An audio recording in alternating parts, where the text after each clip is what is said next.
Hola, soy la sommelier Mariana Rivera y hoy vamos a hablar un poco de la historia de la coctelería. Esto es Vinos en Revolución.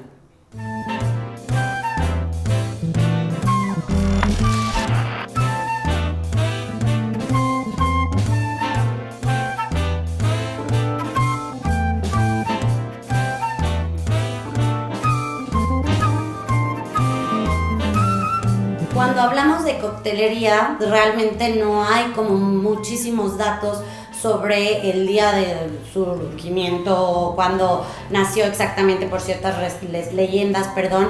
Sin embargo, sí hay algunas que se asemejan un poco. Para empezar, vamos a decir que la palabra cóctel significa cola de gallo. Cock es gallo y tail que es cola, ¿no? Entonces, las leyendas que tenemos alrededor de los cócteles son por la cola de un gallo. La primera, de hecho, es en México, que hablaba de barcos ingleses que traían maderas preciosas a Campeche, y había un mozo mexicano que con una raíz que tenía algunos pelitos que parecía cola de gallo le revolvía las bebidas. Entonces cada vez que venían a México pedían la bebida del cóctel y así se fue expandiendo por ciertos lugares.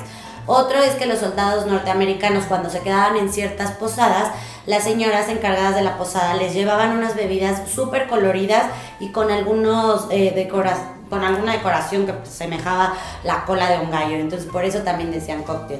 Y la que más se acerca es que en las tabernas inglesas, cuando había peleas de gallo, evidentemente uno quedaba pues como despelucado y entonces se decía que vamos a brindar por la cola del gallo que sí sobrevivió. Entonces esas son como las tres leyendas que hay alrededor de la palabra cóctel.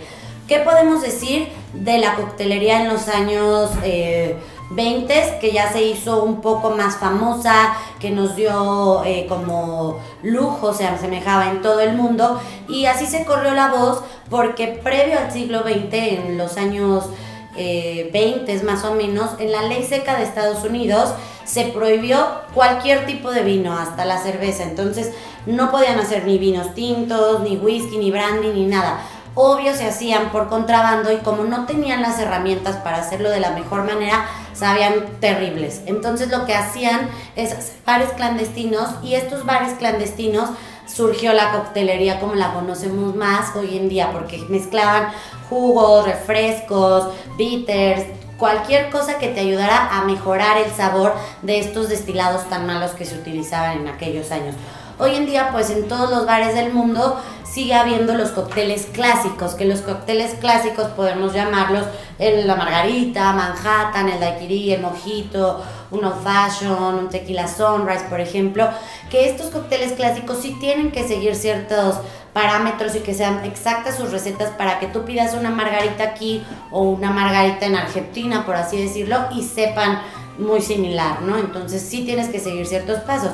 Hoy en día la coctelería de autor, la molecular, todo esto que está tan de moda, pues te ayuda a elevar el consumo de la coctelería, que cada día hay más bares que se especializan en esto.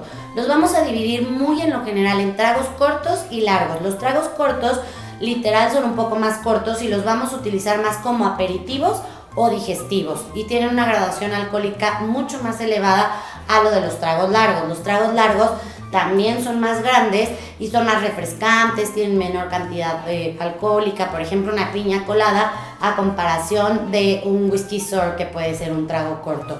Estas son dos de las grandes familias que tiene la coctelería, ¿no? Otro de los temas que podemos hablar es cómo prepararlos.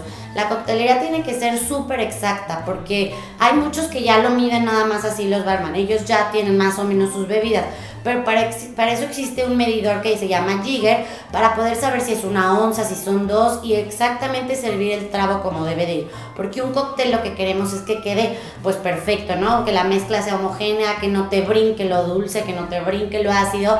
Entonces de ese modo podemos homogeneizar más o menos nuestra mezcla, midiéndola exactamente. Entonces sí necesitamos estas herramientas para que quede el cóctel como los conocemos hoy en día. Las maneras que podemos hacer para prepararlo es como un gin tonic, ejemplo número 1, sobre el vaso, directamente. Entonces gin tonic se prepara en el vaso y así se entrega.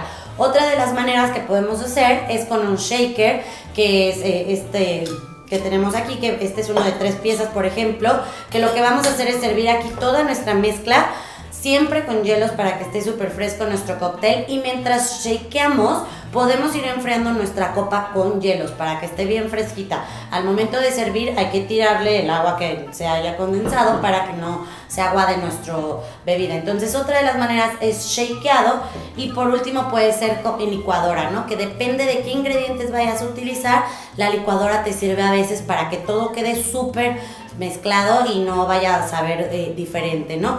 Dependiendo del tipo de ingredientes que usemos es el método de preparación o de cada uno de los barman que decidan cómo utilizarlo. Si vamos a utilizar el shaker, 10-15 segundos es suficiente. Si vamos a utilizar un cóctel que lleve huevo, por ejemplo, hay que mezclarlo un poco más para que no vaya a quedar ninguna consistencia. Entonces, con 10-15 segundos tú vas a sentir que el shaker ya está bastante frío y no es necesario seguirlo batiendo más, porque si no vamos a estar derritiendo los hielos también.